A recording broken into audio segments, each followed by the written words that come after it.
She smirked while the police shut down my ranch dock until the deeds came out. Sunrise over Silver Creek Lake was supposed to be quiet. I was standing on my father's old dock with a hammer in my hand, replacing rotten boards that had been there longer than the HOA itself. Then I heard heels crunching gravel behind me and a woman screaming that I was violating community rules on my own land. 20 minutes later, the sheriff shut down my dock while half the neighborhood watched from golf carts like I was some criminal. What none of them knew was that one old property line buried under that lake was about to destroy everything their HOA claimed to own. If you like stories about stubborn ranchers, bad paperwork, and people finally standing their ground the right way, stick around and hit subscribe. This one gets wild fast. The first hammer strike echoed across Silver Creek Lake just as the sun cleared the mountains. Wyatt Mercer stood knee-deep in weathered dock boards, driving fresh galvanized nails into the frame his father had built back in 1978. The old structure groaned under him, cedar planks damp with morning mist, but the bones were still solid. His father always said if something touched Mercer land, it better outlive the man who built it. A gull screeched overhead. Water slapped softly against the pilings. Somewhere behind the ranch house, one of Wyatt's horses rattled the fence line waiting for feed. For the first time in months, the place almost felt peaceful again. Then came the sound of heels crunching across gravel. "Shut that off!" Wyatt looked up as Vanessa Holloway stormed down the shoreline path like she owned the lake itself. White boots, cream-colored jacket, mirrored sunglasses reflecting the water like chrome. In one hand, she carried a leather binder thick with papers.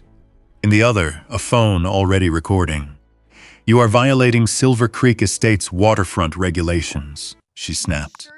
"Construction activity is prohibited before 8 a.m. on weekends." Wyatt leaned on the handle of his hammer. "Morning to you too. This isn't a joke." "No," Wyatt said calmly. "It's a dock repair." Vanessa stopped 3 feet from the edge of the dock.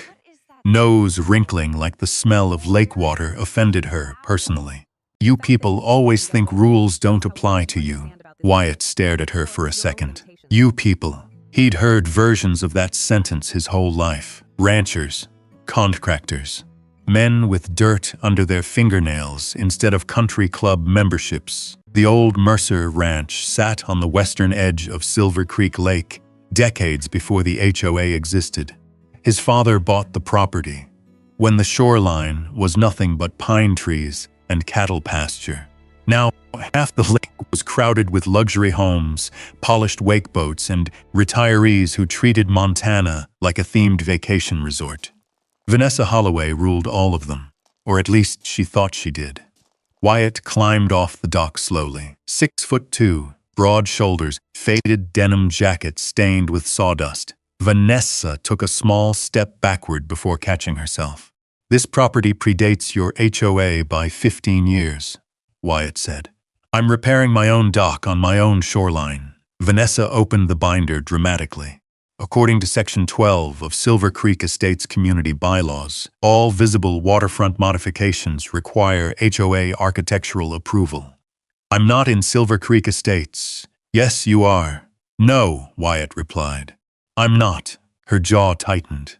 The wind shifted across the lake, carrying the smell of cold water and cedar mulch from nearby shoreline gardens. Up on the hill, 2 golf carts had already stopped near the Marina Road. Residents watching Wyatt recognized the look on their faces, not curiosity, relief, because today Vanessa wasn't screaming at them. She pointed toward the dock. "That structure is non-compliant. That structure was here before your neighborhood existed. You cannot continue construction. I already did." Vanessa's face reddened instantly. "You know what your problem is?" she snapped. "You think because your family owned dirt out here 50 years ago, you don't have to respect civilized standards." Wyatt almost smiled at that. Civilized standards. Meanwhile, half her residents got fined for leaving fishing gear visible after sunset. "I'm finishing this dock," he said. Vanessa pulled out her phone. Fine. Then you can explain yourself to the sheriff. Wyatt watched her make the call without blinking. Behind her, sunlight rolled across Silver Creek Lake in sharp flashes. Beautiful water. Expensive water. Water people killed deals over. And suddenly Wyatt noticed something strange. Vanessa wasn't angry about noise. She wasn't angry about construction.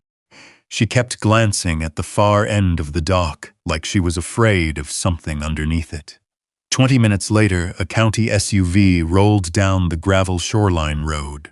Deputy Nolan Briggs stepped out, adjusting his duty belt, looking already tired of the situation. Mid-40s, sunburned neck, coffee cup in hand.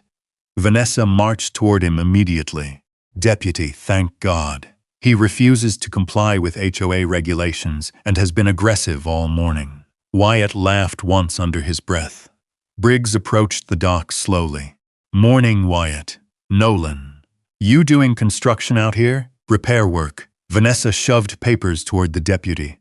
He's violating waterfront compliance restrictions and disturbing the peace. Wyatt folded his arms. You know she's trying to enforce HOA rules on property outside the HOA, right? Briggs exhaled through his nose. Vanessa says there's a dispute regarding shoreline boundaries. There isn't. There absolutely is, Vanessa interrupted. The deputy looked between them carefully. Around the Marina Road, more residents had gathered now. Phones out, watching. Wyatt hated that part most. Not the threats, not the accusations, the audience. After his divorce last year, this ranch was the only thing in his life that still felt solid. Now some woman with a clipboard was trying to turn him into a public example. Briggs finally rubbed his forehead. Look, until ownership gets verified officially, I need work on the dock. Paused temporarily. Vanessa smiled instantly. There it was, that little smirk. Like she'd just conquered the shoreline. Wyatt looked past her toward the water again. The old dock stretched across the lake exactly where his father built it decades ago. Calm water, quiet wind, nothing unusual. Except Vanessa Holloway looked terrified every time her eyes drifted toward the far pilings, and Wyatt suddenly realized something. This was never about quiet hours. Something about this dock scared her badly enough to call the police before sunrise. As Deputy Briggs handed him a temporary county notice to suspend work pending review, Wyatt folded the paper carefully and slipped it into his jacket pocket. Then he looked directly at Vanessa. You sure you want to do this? Her smile never moved. I already did. But as she turned toward the Marina Road, Wyatt caught her glancing at the dock one more time. Not angry, nervous. That was the moment he stopped seeing this as some HOA power trip and started wondering what exactly Vanessa Holloway was trying so hard to keep buried beneath Mercer land. The county notice stayed folded in Wyatt Mercer's jacket pocket the entire walk back to the ranch house. The gravel road curved uphill from the shoreline past old cedar fences silvered with age. Beyond them, his horses lifted their heads from the feed trough as his pickup rolled by.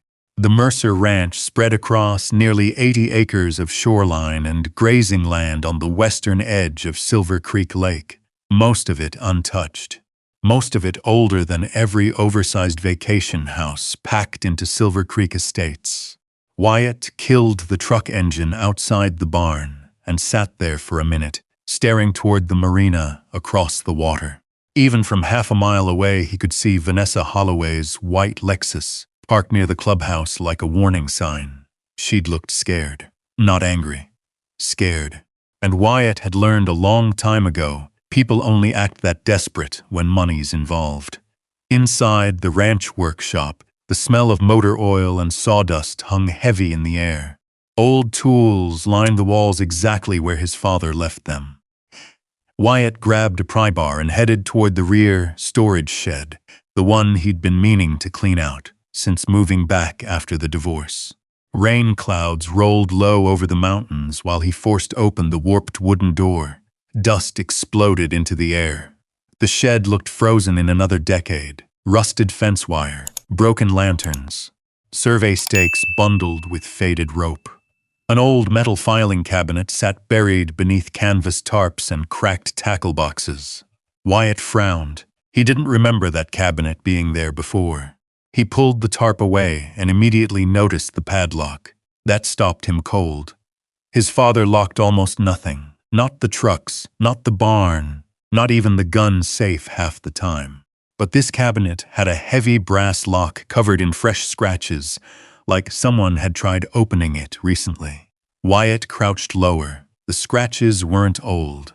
A strange feeling crawled into his stomach. He grabbed bolt cutters from the workbench and snapped the lock open in one pull. Inside sat dozens of rolled survey maps tied with faded red ribbon. Property deeds, easement filings, county engineering permits dating back decades. And on top of everything rested a yellow legal envelope with his father's handwriting across the front. Mercer Shoreline Access.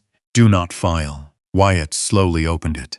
The first document inside was an original subdivision plat map for Silver Creek Estates dated 1987. The second was a shoreline survey. The third made his pulse slow down completely. Renewable easement agreement. Mercer Family Shoreline Property. What the hell? He spread the map across the workbench. The entire marina access road curved directly through a strip of shoreline property still labeled Mercer Land Holdings in faded county ink. Wyatt leaned closer. Not near Mercer Land, not beside it, through it. The same marina road Vanessa used every day to control the neighborhood crossed land that legally belonged to the Mercer family. Outside, thunder rumbled softly over the lake. Wyatt pulled out another document. Utility easements, maintenance rights, water access corridors. Half the infrastructure supporting Silver Creek Estates touched Mercer-owned shoreline somewhere along the route. He heard tires crunching outside moments later. A white SUV. Wyatt immediately killed the workshop lights and looked through the dusty window. Vanessa Holloway's Lexus sat near the ranch gate. She didn't get out. She just sat there, watching the property, watching the dock, watching the barn, then slowly drove away again. Wyatt's jaw tightened. She knew. Whatever this was, Vanessa already knew these documents existed, which meant this wasn't random HOA harassment anymore. This was containment. That night, rain hammered against the ranch windows, while Wyatt spread the paperwork across his kitchen table beside a half-empty coffee mug. The old grandfather clock in the corner ticked loud enough to feel like pressure building inside the room. Every new page made the picture uglier. Silver Creek Estates operated under the assumption the Marina Road belonged to the HOA. But legally, the ownership trail got messy fast. Some easements renewed yearly, some transferred conditionally, some referenced Mercer property without fully releasing it. And one section had entire paragraphs highlighted in red marker by Wyatt's father decades earlier. Failure to maintain contractual renewal obligations may result in immediate termination of shoreline access rights. Wyatt read that line 3 times, then a 4th. His phone buzzed across the table. Eli Turner, Wyatt answered immediately. "What's up?" The retired deputy's voice came low and serious. "You got company earlier?" Wyatt glanced toward the dark ranch windows. "Vanessa, I figured. She's been driving circles around the marina all evening, asking questions about your dock. That bother you?" "What bothers me?" Eli said. "Is she only gets nervous when lawyers start getting involved." Wyatt looked back down at the documents. "I haven't called a lawyer. Maybe not. But she thinks you found something." Lightning flashed over Silver Creek Lake beyond the kitchen windows. For a split second, the water lit up silver-white beneath the storm. Wyatt stared at the easement papers spread across the table, then toward the dark outline of the Marina Road cutting across Mercer Land, and finally understood why Vanessa Holloway had called the police before sunrise over a few boards and nails. If he rebuilt that dock completely, he might expose the exact property line Silver Creek Estates had spent years pretending didn't exist. The next morning, Wyatt Mercer drove straight into town. The rolled survey maps sat beside him on the truck seat wrapped in twine, while Silver Creek Lake flashed through gaps in the pine trees below the highway. Every mile tightened the feeling in his gut, because now he wasn't dealing with noise complaints anymore. He was dealing with land, and land made people dangerous. The county records office smelled like dust, copier ink, and old paper. Wyatt spent 3 straight hours cross-checking parcel maps against the documents from his father's cabinet. Most of the clerks barely looked up when he walked in, until he asked for shoreline easement renewals tied to Silver Creek Estates. That got attention. A gray-haired clerk named Denise frowned at her monitor. "Those files haven't been requested in years. Can I see them?" She hesitated just long enough for Wyatt to notice. Then she disappeared into the back room. When she returned, she carried a thin folder instead of the thick archive box Wyatt expected. Too thin. He opened it slowly. Half the renewal records were missing. Not misplaced. Gone. Several filing references ended with handwritten notes, transferred to private review. "Who reviewed these?" Wyatt asked. Denise avoided eye contact. "I don't know.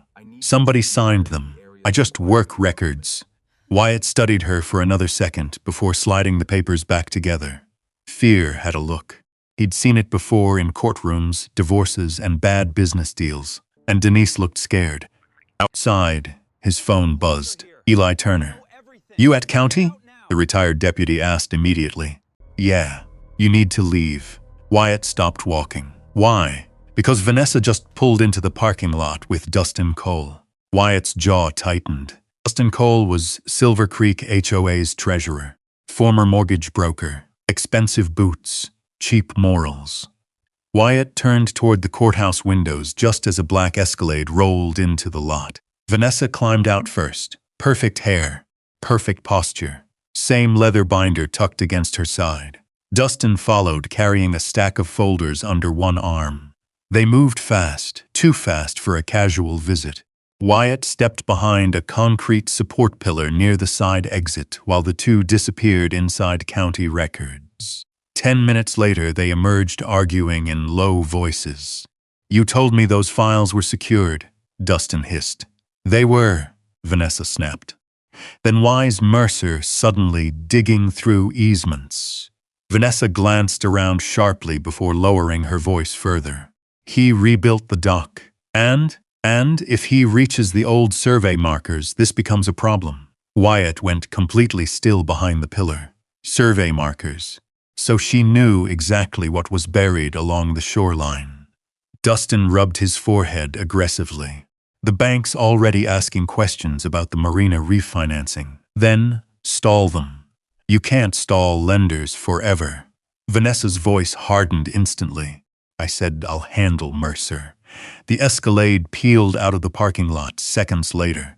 Wyatt stayed motionless until they disappeared. Then he finally exhaled. Bank refinancing, survey markers, hidden files. The picture was getting bigger fast and uglier. By the time Wyatt reached the ranch again, a white county inspection truck was parked outside his barn. 2 environmental officers stood near the shoreline taking photographs beside the cattle fence. "You Wyatt Mercer?" one asked immediately. "Depends who's asking." "County Environmental Compliance. We received reports your livestock runoff may be contaminating protected lake water." Wyatt laughed once in disbelief. "My horses are 50 yards uphill." The younger inspector shrugged awkwardly. "We still have to investigate." Wyatt looked past them toward the road.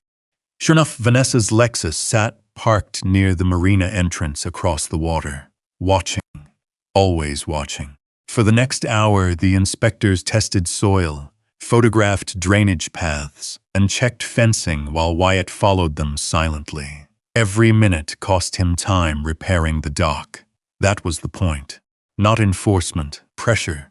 When the inspectors finally left, Wyatt found a bright orange notice nailed to his cattle gate. "No shoreline construction pending county review." Unsigned, illegal. He ripped it down immediately, The sound of another engine echoed up the road before sunset. Deputy Nolan Briggs again. Wyatt leaned against the fence as the patrol SUV stopped. "You following me now?" Wyatt asked. Briggs stepped out slowly. "Got another complaint. Let me guess. Existing while ranching. Nuisance machinery near protected shoreline." Wyatt pointed toward the silent dock. "I haven't touched a tool all afternoon." "I know. Then why are you here?" Briggs hesitated. That hesitation told Wyatt everything. "Vanessa Holloway," Wyatt said flatly. The deputy rubbed the back of his neck. "She's filing complaints faster than county can clear them. So stop responding. Doesn't work that way." "No," Wyatt replied quietly. "It works exactly that way." For a second, Briggs looked embarrassed. Then his eyes shifted toward the shoreline. "You know Eli Turner called me this morning?" "Good. He thinks you're digging into something bigger than HOA disputes." Wyatt studied him carefully. "You?" Briggs took longer answering that one. Finally he said, "I think people don't usually panic over dock repairs unless there's money buried underneath them." Then he lowered his voice. "Watch yourself, Wyatt. Vanessa has connections at county offices, banks, zoning boards. Half this lake bends when she pushes." Wyatt glanced toward the Marina Road, cutting through Mercer shoreline. "Maybe that's the problem," he said. That night he walked the property line, alone, carrying an old flashlight and the original survey map folded inside his jacket. Wind pushed across the dark lake, hard enough to rattle the dock chains. Near the far shoreline edge beside the Marina Road, Wyatt finally found it. A rusted steel survey marker buried beneath weeds and gravel. He cleared dirt away slowly until the stamped lettering became visible under the flashlight beam. Mercer Shoreline Boundary, 1962.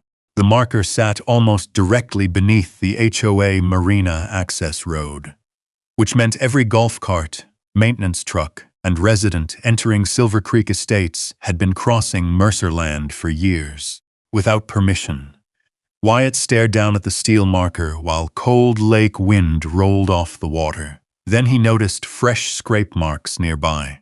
Someone else had already tried digging around it recently. Someone trying very hard to make sure nobody found it first. Wyatt Mercer crouched beside the rusted survey marker. Another minute, running his flashlight across the scrape marks in the dirt. Fresh shovel cuts, fresh tire tracks, fresh panic. The Marina Access Road stretched above him in silence while expensive lake houses glowed across the shoreline, like nothing was wrong. But something was very wrong. Because people didn't secretly dig around 50-year-old boundary markers unless millions of dollars depended on where those lines sat.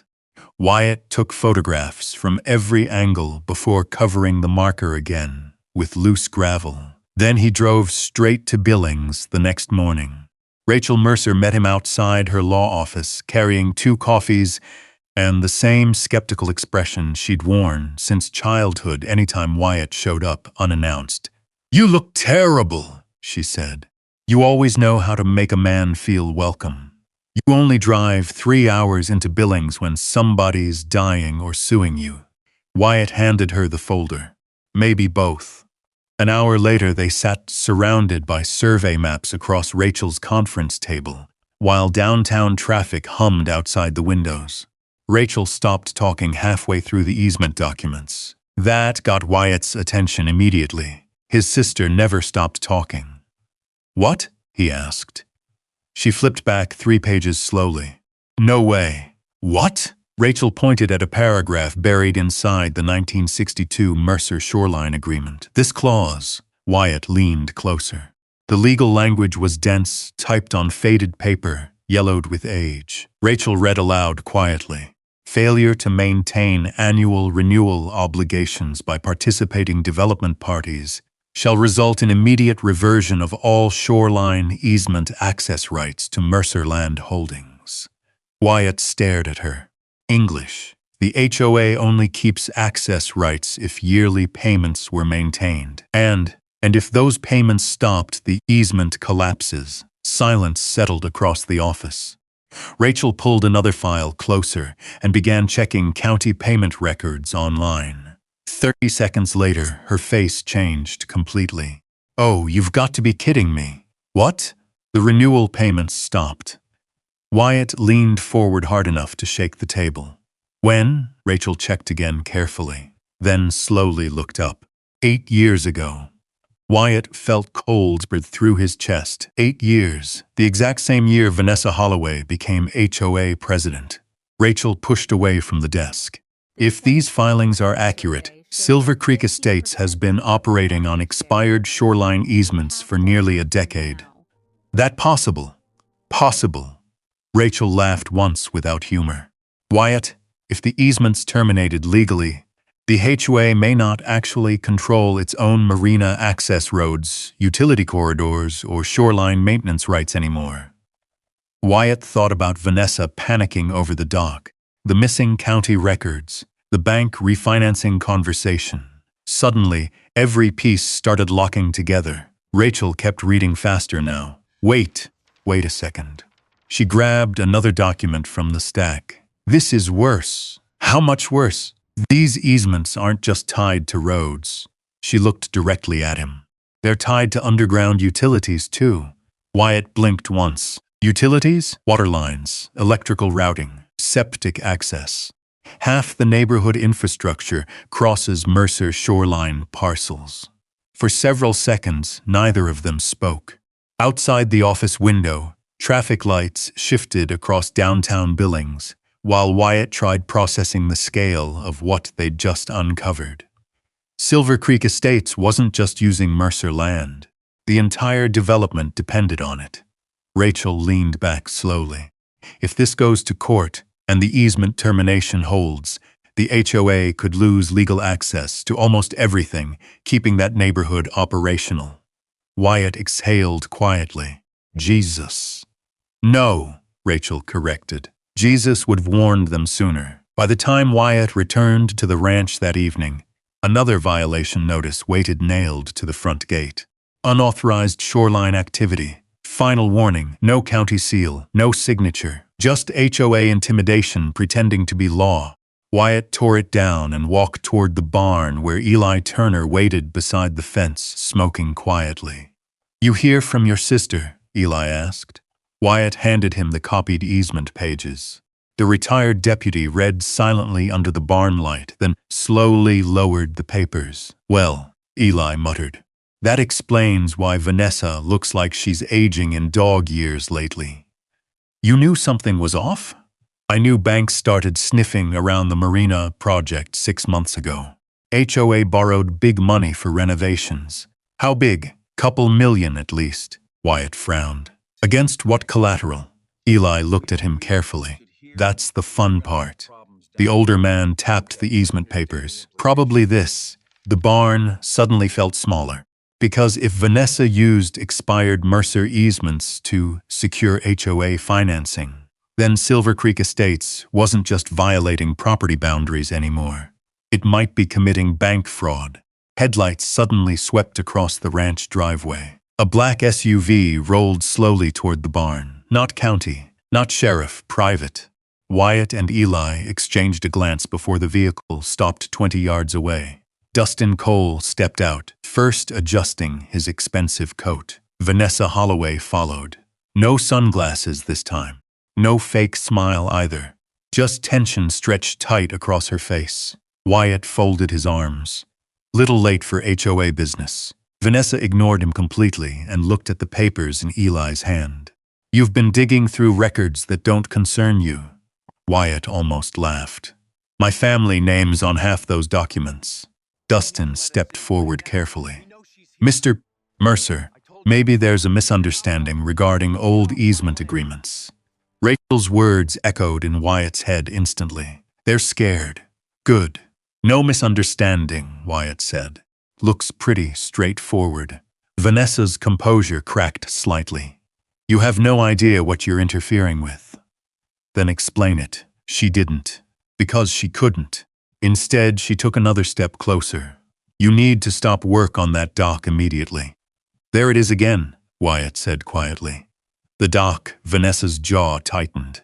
You rebuild that structure and you create unnecessary legal complications. Wyatt stared at her for a long moment, then finally asked the question burning in his head since the shoreline confrontation. What exactly is buried under my dock that scares you this much? For the first time since this started, Vanessa Holloway looked genuinely cornered, and that silence told Wyatt more than any document ever could. The wind pushed through the barn doors while nobody spoke. Dustin Cole shifted nervously beside the SUV, avoiding eye contact completely. Vanessa stood rigid near the gravel driveway, one hand clenched around her leather binder, so tightly the edges bent. Wyatt took a slow step forward. "What's under the dock?" Vanessa recovered just enough to force a cold smile. "You're making assumptions based on outdated paperwork." Rachel's voice echoed in Wyatt's head again. "They're scared." "Good. Funny thing about paperwork," Wyatt said quietly. "Courts still care about it." Vanessa's expression hardened instantly. "You have no idea how expensive this can become for you." Eli Turner gave a dry laugh beside the fence. That sounded almost like a threat. "It was a warning," Vanessa snapped. "No," Wyatt replied. "Warnings come before people start hiding county records." For a second, Dustin looked like he might panic. Then Vanessa turned sharply toward the SUV. "Let's go." She stopped halfway to the vehicle and looked back one final time. "You should think very carefully before escalating this situation, Mr. Mercer. There are investors involved now." That word stayed hanging in the cold night air long after the SUV disappeared down the ranch road. Investors, not residents, not homeowners, investors. The next morning, Wyatt found his first tow notice taped to his work truck. Unauthorized commercial vehicle. Removal pending HOA action. He ripped it off while staring across the lake toward the marina clubhouse. A second paper sat underneath it. County noise complaint. Active investigation. Wyatt laughed once under his breath. Then his phone rang. Deputy Nolan Briggs. "You near your truck?" the deputy asked immediately. "Looking at paperwork, your girlfriend Vanessa keeps leaving me. She reported abandoned construction equipment and zoning violations." "Of course she did." Briggs lowered his voice. "Wyatt, off the record. She's calling county offices non-stop. Planning department, environmental review, sheriff dispatch. Every department. Trying to bury me in paperwork. She's trying to slow you down." Wyatt looked toward the dock. "No," he said quietly. "She's trying to keep me away from something." An hour later, the harassment escalated again. A county water inspector arrived claiming cattle runoff contamination. Then came a zoning official questioning the barn permits.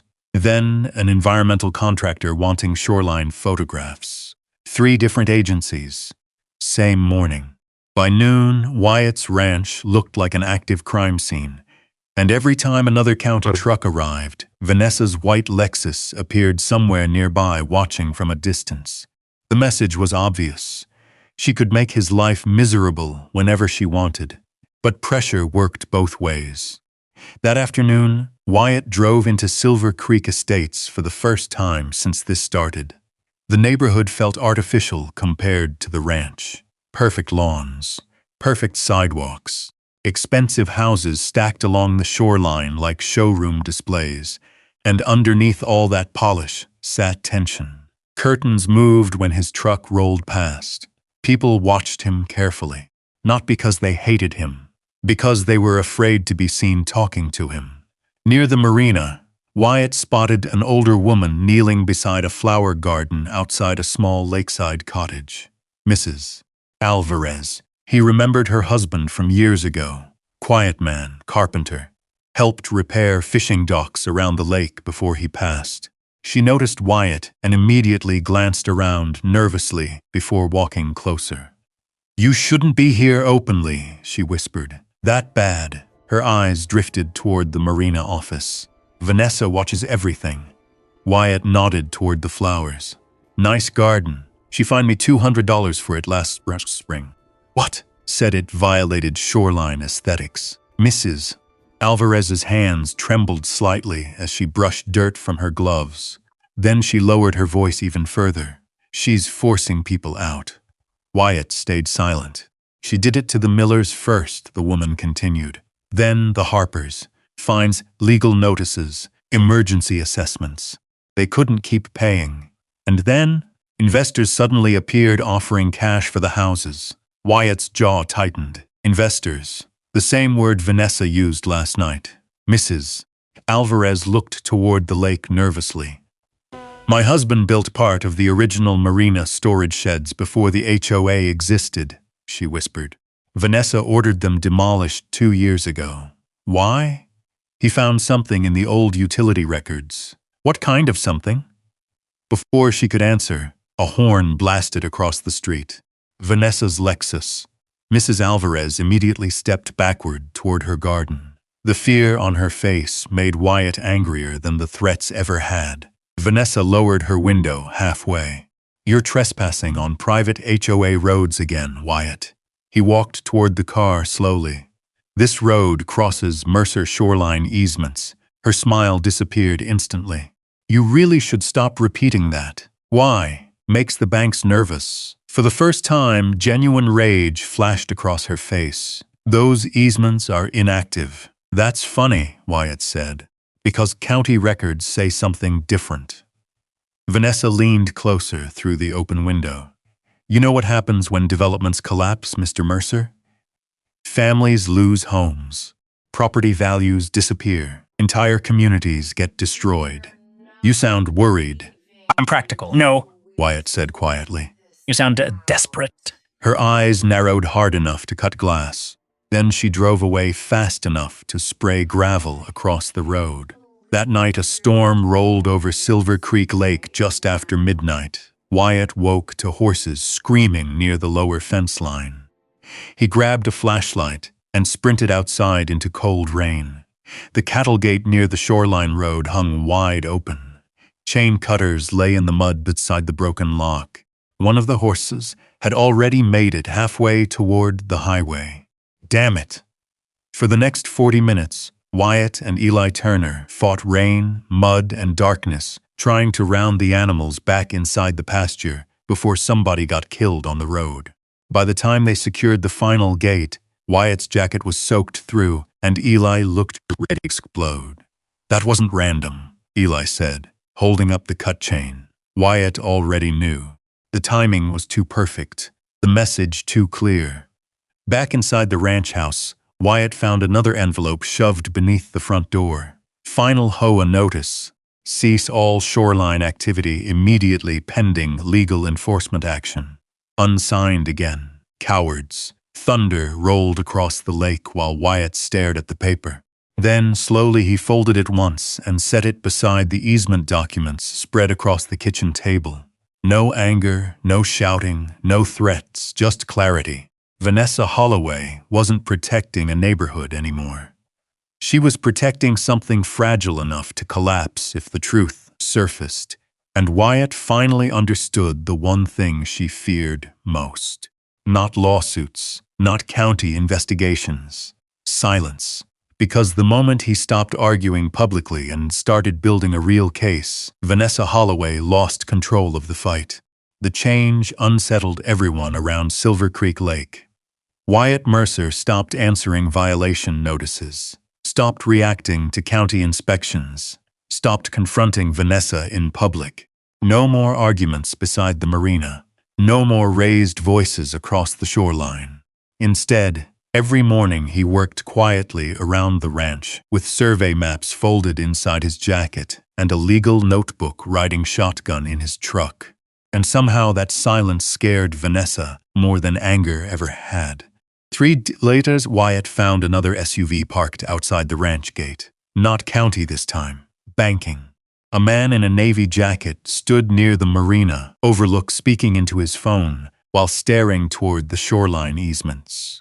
Wyatt recognized the logo immediately. Western Horizon Commercial Lending. The same bank financing Silver Creek Estates marina expansion. The banker noticed Wyatt approaching and ended the call fast. "You Wyatt Mercer?" "Depends who's asking." Eric Sanderson. Property risk assessment. Sounds expensive. Eric forced a smile that didn't reach his eyes. We're reviewing some collateral concerns involving Silver Creek Estates. Collateral. There it was again. Wyatt leaned against the truck door. You mean the easements Vanessa Holloway doesn't legally own? The banker's expression tightened instantly. You've been speaking with attorneys? My sister is one. That answer visibly bothered him. Eric glanced toward the lake before lowering his voice. Off the record? You should understand there are major financial interests tied to this development.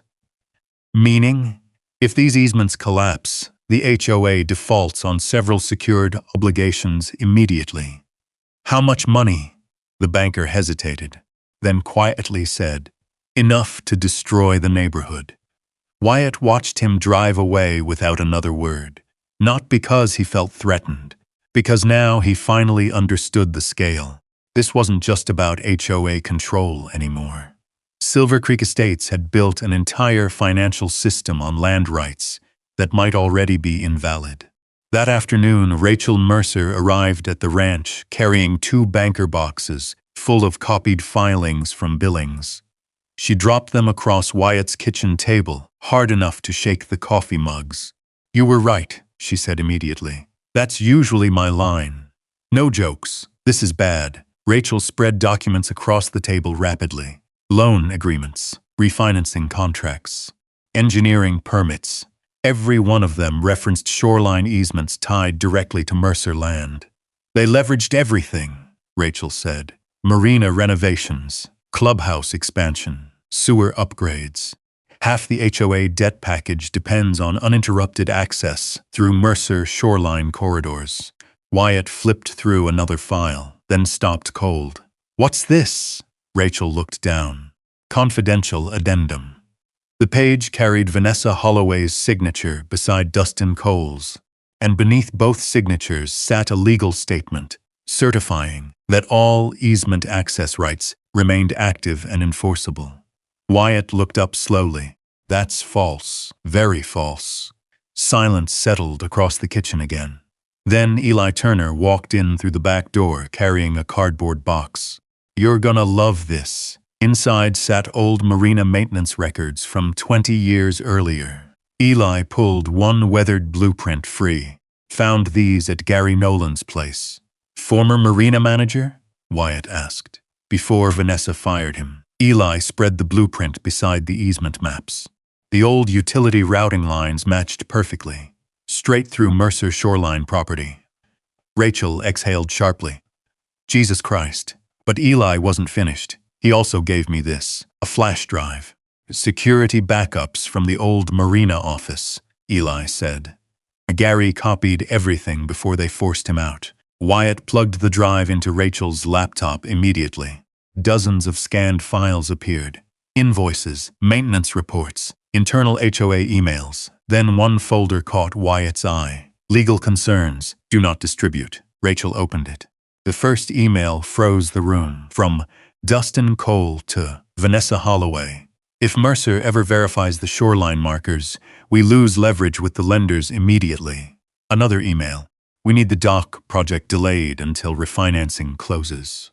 Another. County records requests are becoming a serious problem. Wyatt leaned back slowly. There it was. Proof.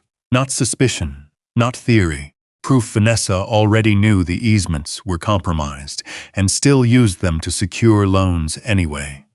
Rachel stared at the screen. This crosses into fraud territory. Federal fraud, Eli corrected quietly. Outside, thunder rolled low across the mountains again. The timing felt almost cinematic. Wyatt closed the laptop carefully. No lawyers yet, he said. Rachel frowned. Wyatt, not yet. Why? Because Vanessa still thinks she can scare me into shutting up. Eli understood first. A slow grin crossed the retired deputy's face. You want her comfortable. Wyatt nodded once. Comfortable people make mistakes. The mistake came faster than expected. The next morning, Silver Creek Estates issued emergency HOA assessments against 6 homeowners simultaneously. Mrs. Alvarez received a $3,000 compliance notice over shoreline landscaping violations. Another family got fined for unauthorized driveway equipment. A retired couple near the marina suddenly owed over $4,000 for emergency infrastructure maintenance fees. Panic spread through the neighborhood almost immediately, exactly what Vanessa wanted. Pressure people fast enough, and they stop asking questions. By sunset, Wyatt spotted moving trucks outside one of the lakeside homes. Another family preparing to leave. Another property about to disappear quietly into investor hands. That night, Wyatt drove past the marina slowly. Inside the clubhouse windows, he spotted Vanessa and Dustin arguing with two men in suits over stacks of financial documents. Nobody looked calm anymore. Vanessa slammed a folder onto the table, hard enough for papers to scatter. Dustin kept shaking his head. One of the bankers stood up and pointed toward the lake, toward Mercer Land, toward the dock. Wyatt watched the scene from the darkness beside the shoreline road, then quietly drove back to the ranch. Because now he knew something Vanessa Holloway didn't. The moment banks started panicking, her empire stopped being protected and started becoming expendable. 2 days later, Vanessa Holloway called an emergency HOA meeting. The notices appeared all over Silver Creek Estates overnight. Mandatory community session. Legal response to property threats. Wyatt read one taped to the marina bulletin board while residents gathered nearby, whispering nervously. Some looked angry. Most looked exhausted. Nobody looked surprised anymore. Vanessa had spent years training the neighborhood to fear emergency meetings the way people fear hospital phone calls after midnight. Bad news always followed. By late afternoon, storm clouds crowded low over Silver Creek Lake, while pickup trucks and golf carts filled the clubhouse parking lot. The air smelled like rain, wet asphalt, and tension. Wyatt parked near the far edge beside Eli Turner's truck. Rachel Mercer stepped out of the passenger side, carrying 2 banker boxes full of copied records. "You sure about this?" she asked quietly. "No." That answer made her smile slightly. "Good, means you're thinking clearly." Eli slammed his truck door beside them. News crew just pulled in. Wyatt turned. A local Channel 8 SUV rolled into the parking lot, carrying cameras and lighting gear. Vanessa must have seen them too, because the clubhouse doors suddenly flew open. "What are they doing here?" She snapped across the lot. The reporter smiled politely. "Public interest story regarding HOA financial disputes." Vanessa's face tightened instantly. "Good." Inside, the clubhouse felt packed beyond capacity, nearly every chair filled. Residents lined the walls holding violation notices, unpaid assessments, and folders of documents like evidence in a trial. At the front of the room, Vanessa stood beneath fluorescent lights beside a projector screen. Perfect posture, perfect blazer, perfect fake control. But Wyatt noticed the small things now, the stiffness in her shoulders, the papers trembling slightly in her hand, the way Dustin Cole avoided looking at anybody directly. Fear leaked through cracks eventually. Vanessa grabbed the microphone sharply. "This emergency session has been called to address false claims and disruptive interference targeting Silver Creek Estates." Her eyes locked directly onto Wyatt. "For weeks, certain individuals have attempted to undermine property stability through misinformation regarding shoreline ownership." Murmurs spread across the room instantly. Wyatt stayed silent. That bothered her even more. Vanessa clicked the projector remote. A satellite image of the lake appeared behind her. "Silver Creek Estates has operated legally and continuously for over 20 years, she announced. "Any suggestion otherwise is reckless and dangerous." Rachel leaned toward Wyatt quietly. "She's over-explaining already." Then Vanessa made her mistake. "In fact," she continued, "all marina easements and utility access agreements remain fully enforceable under current county authority." Rachel immediately stood up. "Would you like to repeat that under oath?" The room went dead quiet. Vanessa froze. Rachel walked slowly toward the front, carrying one of the banker boxes. Rachel Mercer, Montana property attorney. She set the box onto a nearby table. And since Miss Holloway brought up enforceable easements, maybe we should discuss the documents she forgot to mention. Vanessa's voice sharpened instantly. This meeting is not a courtroom. No, Rachel replied calmly. But fraud investigations usually start in rooms exactly like this. A ripple moved through the crowd. Dustin visibly paled. Wyatt finally stood and walked toward the projector screen, carrying the original shoreline survey maps from his father's cabinet. Every eye in the room followed him. Vanessa stepped backward slightly before catching herself. That tiny movement changed the entire atmosphere. Because for the first time, the neighborhood saw fear on her face. Wyatt laid the maps across the front table carefully. This, he said quietly, is the original 1962 Mercer Shoreline Agreement filed with Gallatin County. Rachel clicked the projector. The scanned document appeared on the wall behind them. Highlighted in red sat the easement termination clause. Gasps spread through the room. Mrs. Alvarez covered her mouth with one trembling hand. A man near the back stood up immediately. Wait, that says the HOA had to renew shoreline access yearly. Rachel nodded. Correct. Another resident frowned. Did they? Silence. Vanessa grabbed the microphone harder. These documents are outdated and legally irrelevant.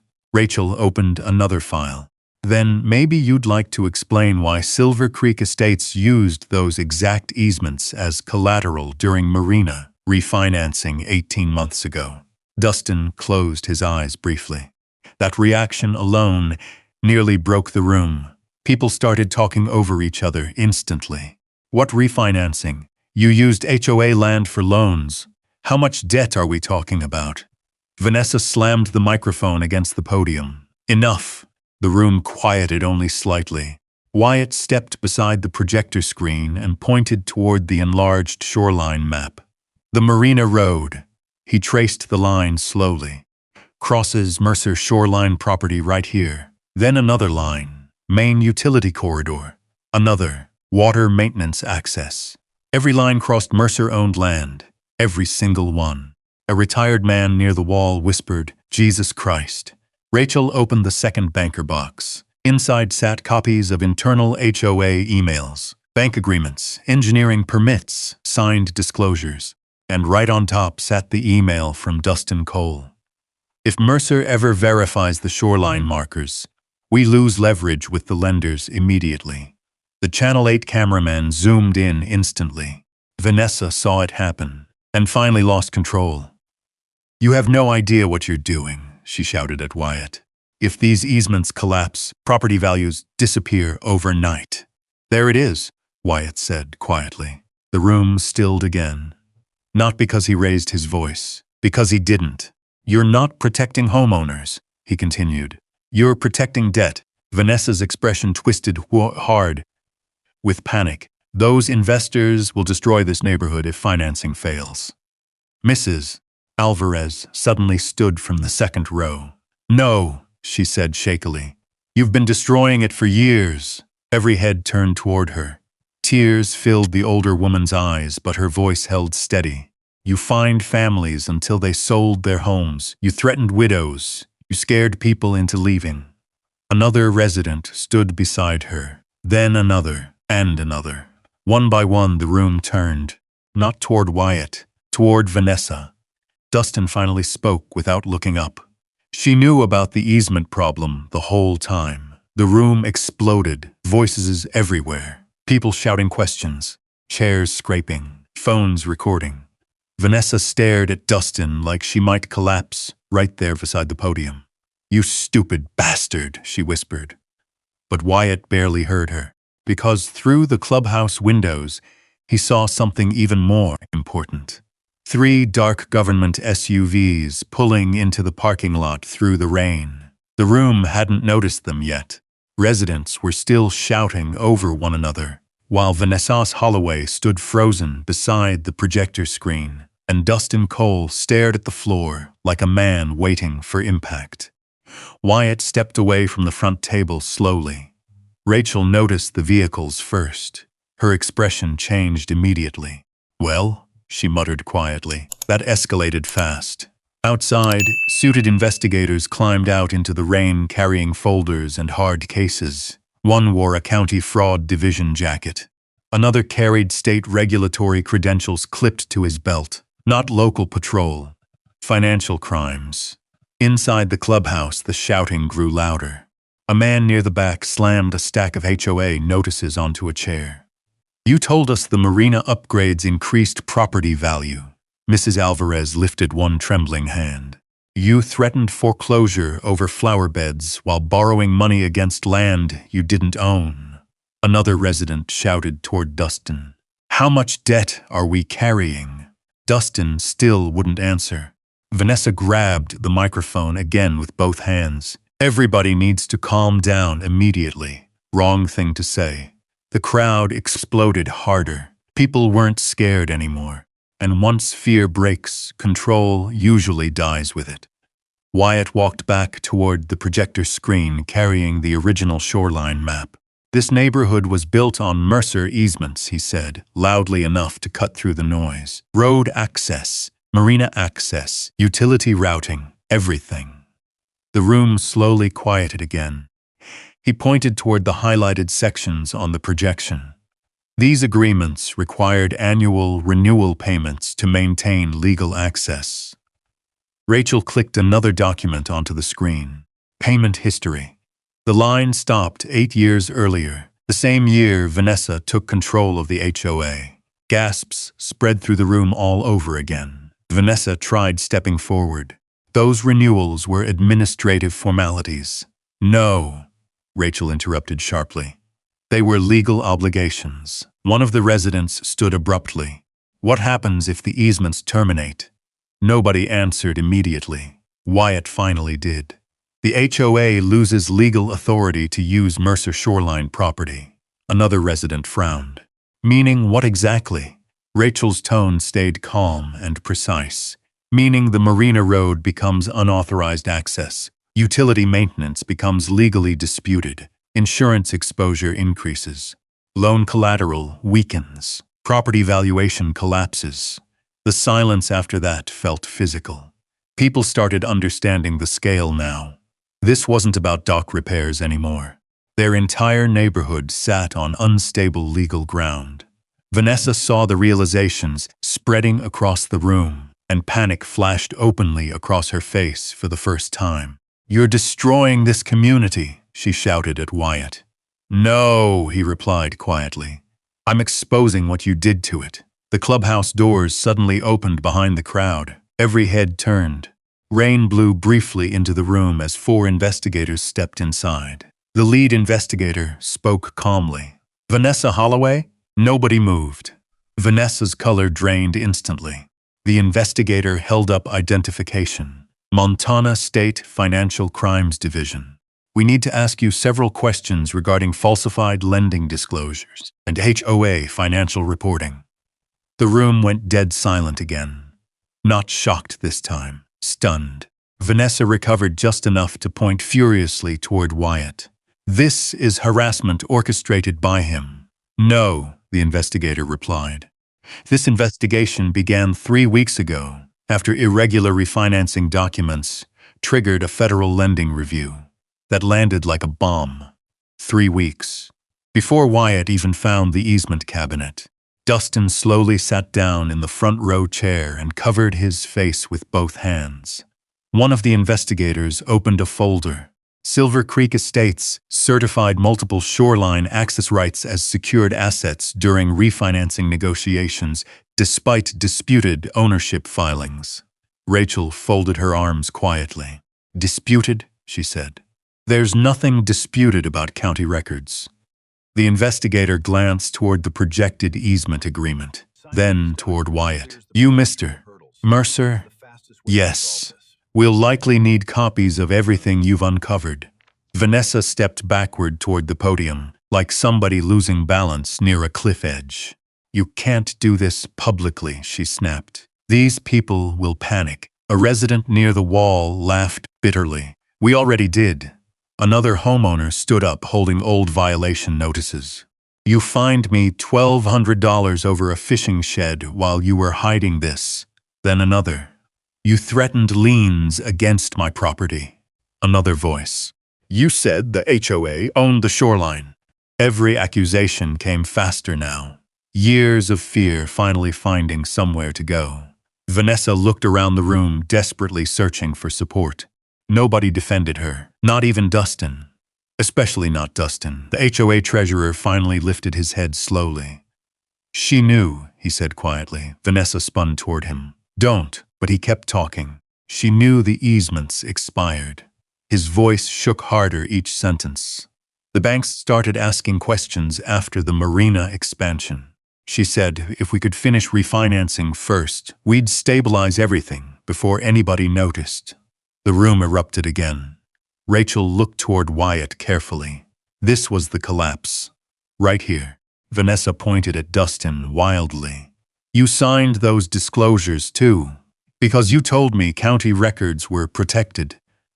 Another investigator stepped forward immediately. Protected by who? Dustin realized too late what he'd just implied. Vanessa closed her eyes briefly, finished. Wyatt watched the entire thing unfold in complete silence. Because after weeks of threats, inspections, and intimidation, he finally understood the truth.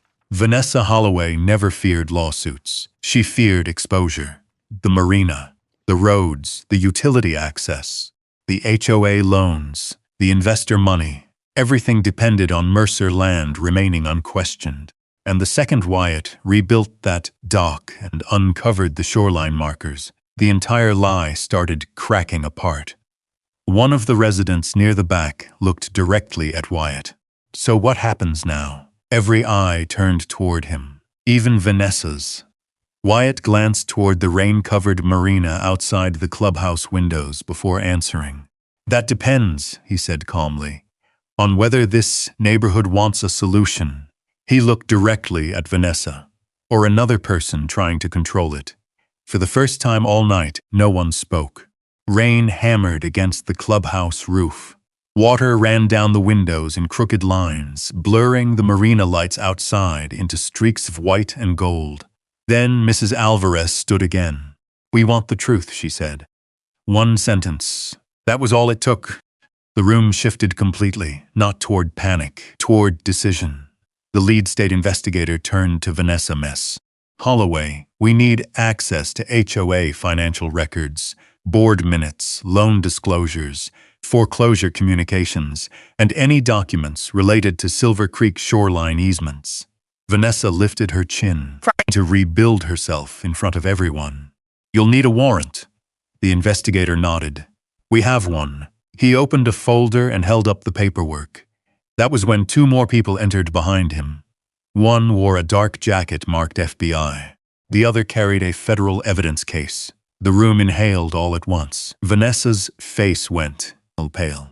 Dustin Cole stood too quickly, knocking his chair backward. I want to cooperate, he said. Vanessa whipped toward him. Sit down. No. His voice cracked, but he stayed standing. No, I'm done. The FBI agent stepped forward. Mr. Cole, we'll speak with you separately. Dustin pointed toward the banker boxes near Rachel. Everything she told us to hide is in the HOA server and the old marina office. Payment records, shell company transfers, foreclosure lists. Dustin, Vanessa warned, but he kept going. She wasn't protecting property values. She was choosing targets. The room fell still again. A woman in the third row whispered, Targets? Dustin swallowed hard. Older residents, fixed-income families, people without lawyers. She'd hit them with escalating violations, emergency assessments, fake legal deadlines. Then one of her investor groups would make a cash offer before the lien process finished. Mrs. Alvarez gripped the back of the chair in front of her. My cabin, she whispered. Dustin looked at her but couldn't hold her eyes. Your cabin was on the list. The sound that came out of the room wasn't shouting. It was worse. A low, wounded reaction from people realizing their fear had been engineered. Rachel stepped beside Wyatt and placed another document on the projector. Silver Creek Residential Holdings, she said. A corporate filing appeared on the wall. Registered agent, Vanessa Holloway. Another file. Holloway Asset Group. Another. Lakefront Recovery Partners. Every company connected to distressed property purchases around Silver Creek Estates. One man near the back covered his mouth. My brother sold to Lakefront Recovery. Rachel nodded once. That company traces back to Vanessa. Vanessa finally exploded. You people don't understand what it takes to keep a high-value community alive. No, Wyatt said quietly. We understand exactly now. The FBI agent turned toward Vanessa. Miss Holloway, you are being detained pending questioning regarding wire fraud, bank fraud, and conspiracy involving HOA foreclosure proceedings. Vanessa stepped backward. For a split second, Wyatt thought she might run, but there was nowhere to go. Residents blocked the aisles. Investigators blocked the doors. The lake and rain pressed black against every window. Deputy Nolan Briggs entered last, water dripping from his hat brim. His eyes met Wyatt's for half a second. Then he looked at Vanessa. Vanessa Holloway, place your hands where we can see them. Her fake authority finally met real authority and folded. The handcuffs clicked loud enough for the whole clubhouse to hear. Vanessa looked around wildly, searching for someone, anyone, to still fear her. Nobody did. Not Dustin, not the board, not the residents, not Mrs. Alvarez. As Briggs led her past Wyatt, she stopped just long enough to hiss through clenched teeth. You think they'll thank you when their home values drop? Wyatt looked past her toward the frightened families packed inside that room. They'll thank me when nobody can steal their homes anymore. That landed harder than anger would have. Vanessa had no answer. Outside, lightning broke over Silver Creek Lake as she was escorted into the rain. Channel 8 cameras caught everything. The white boots, the handcuffs. The woman who once treated violation notices like law being led past the same residents she had threatened for years. Inside, nobody cheered at first. It was too heavy for that. Then Mrs. Alvarez started clapping, slow, shaking, tears on her face. One clap became 10, then 30. Then the entire clubhouse erupted. Not because a woman was arrested, because fear had finally left the room. Wyatt didn't clap. He stood beside Rachel, watching investigators begin sealing HOA records into evidence boxes. The fight wasn't over. Legal fights never ended in one clean moment. There would be banks, courts, insurance companies, property lawyers. Residents terrified their homes might collapse in value. But the lie was dead. That mattered. An hour later, after statements were taken and investigators began loading evidence into SUVs, the lead FBI agent approached Wyatt. You understand this easement situation creates a major civil problem. Wyatt nodded. I do. You could shut down access tomorrow if a court agrees. I know. The agent studied him. Are you planning to? Wyatt looked through the clubhouse window toward the Marina Road crossing Mercer Land, then toward Mrs. Alvarez, sitting with Rachel while still holding old violation letters in both hands. No, Wyatt said. Not if they're willing to fix it the right way. The agent nodded slowly. Smart answer, maybe. Or maybe it was just the answer his father would have given. By midnight, the storm had eased. Wyatt stood alone outside the clubhouse, while rainwater dripped from the cedar eaves. Across the lake, his unfinished dock sat in darkness, the old pilings barely visible under the marina lights.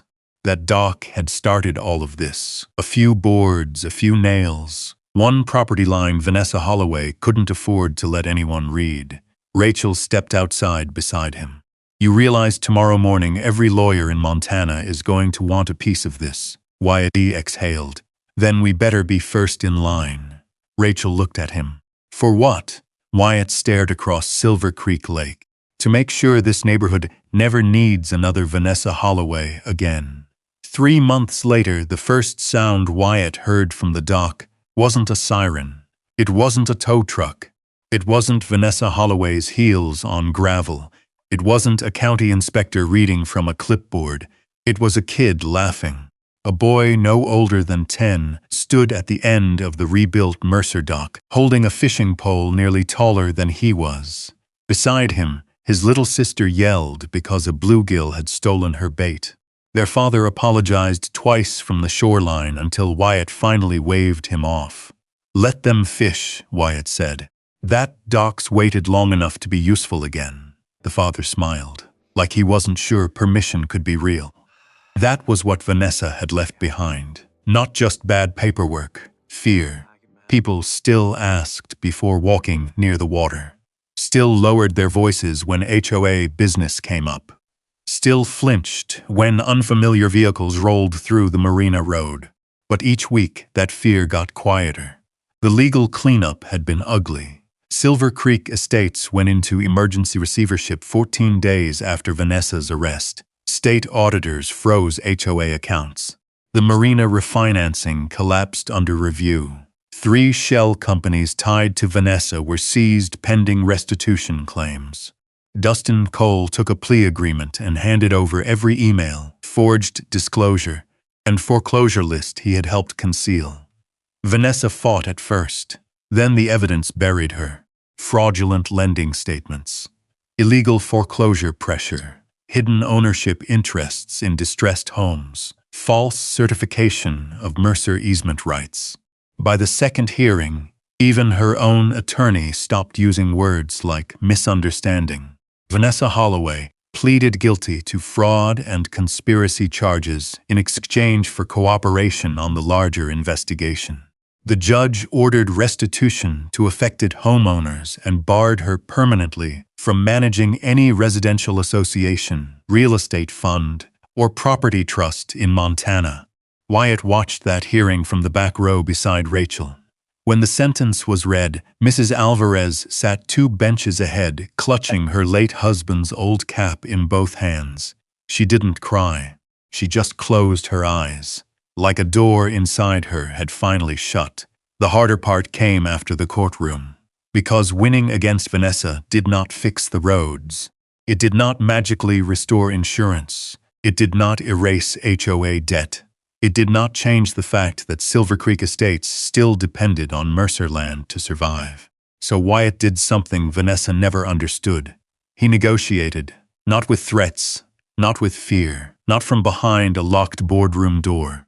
At the county courthouse, with Rachel beside him and residents watching from folding chairs, Wyatt signed a new land use agreement for Silver Creek Estates, permanent shoreline access, transparent utility rights, fair annual easement fees, independent audits, no foreclosure action without court review, no secret investor purchases tied to HOA fines.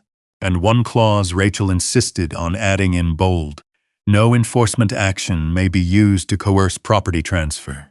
When the agreement passed, nobody cheered, not at first.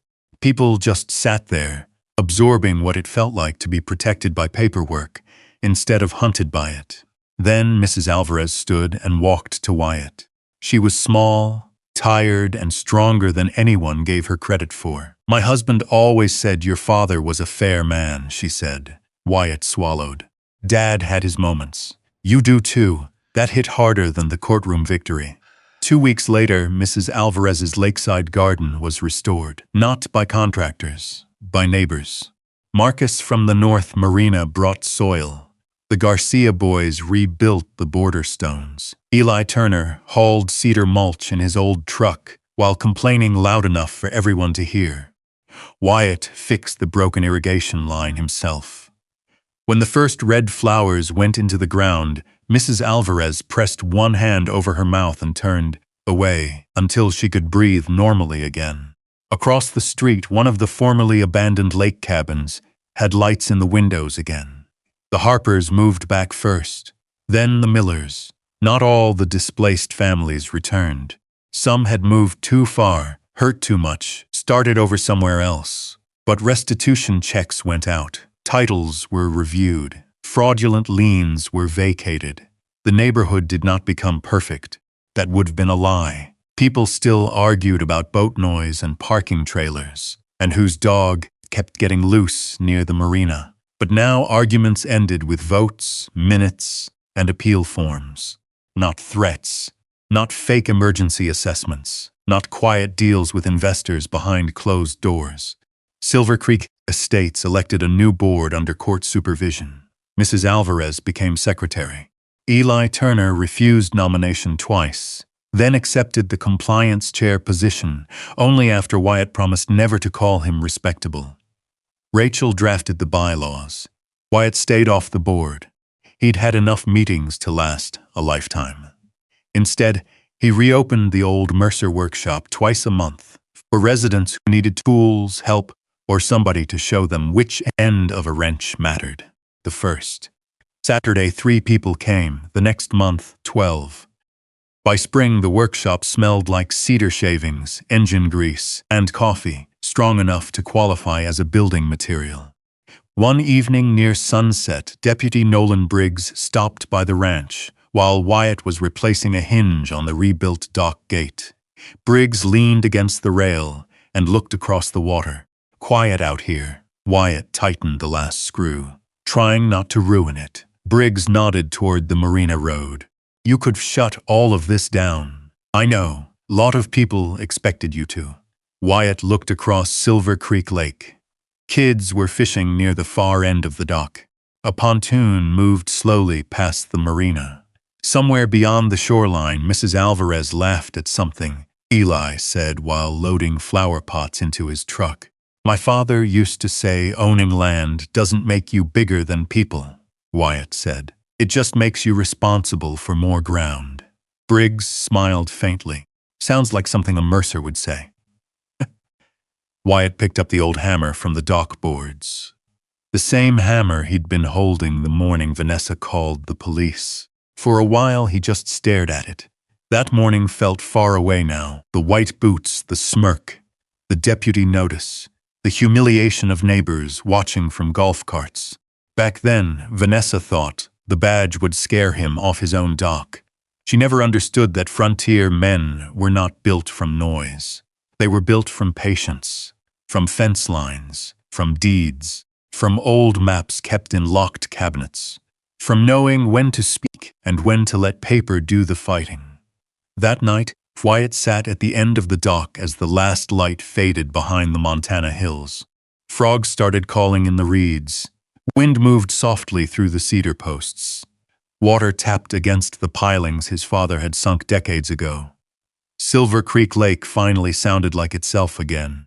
No engines idling at the gate. No violation notices nailed to fences. No woman with a binder pretending power came from fear. Just water, wood, wind, and a community learning, slowly, that justice did not have to arrive angry. Sometimes it came folded in an old deed, signed in fading ink, waiting for the right person to read it. That's probably the biggest lesson in this hunt story. Most people think strength means being louder, tougher, or more aggressive than the person pushing you around. But Wyatt didn't win because he yelled the hardest. He won because he stayed patient long enough to learn the truth, protect what's matter, and stand his ground without losing himself in bitterness. In the end, the real victory wasn't Vanessa getting arrested. It was family feeling safe in their homes again, neighbors talking to each other again, and a lake finally sounding peaceful instead of tense. A lot of folk out there know what it feels like to be dismissed, pressured, or told they don't belong somewhere they worked hard for. And sometimes the strongest thing a person can do is quietly keep records, know their rights, and refuse to let fear make decisions for them. If story means something to you, type stand out in the comments. And if you ever deal with an HOA, property dispute, or someone trying to push you off your own route, share your story too. A lot of people reading these comments understands more than you think. And if you enjoy stories about quiet courage, small town trust styles, and everyday people standing firm the right way, subscribe and stick around. There's always another story waiting down the next brave road.